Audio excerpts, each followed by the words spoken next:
You ask Tiger to solve. This deals with linear equations with one unknown. The final result is x equals 10. Let's solve it step by step. Group all g terms on the left side of the equation. Subtract x from both sides. Group like terms. Simplify the arithmetic. Group like terms. Simplify the arithmetic. Group all constants on the right side of the equation. Add 6 to both sides.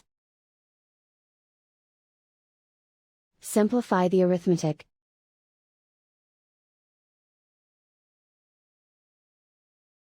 And so the final result is x equals 10.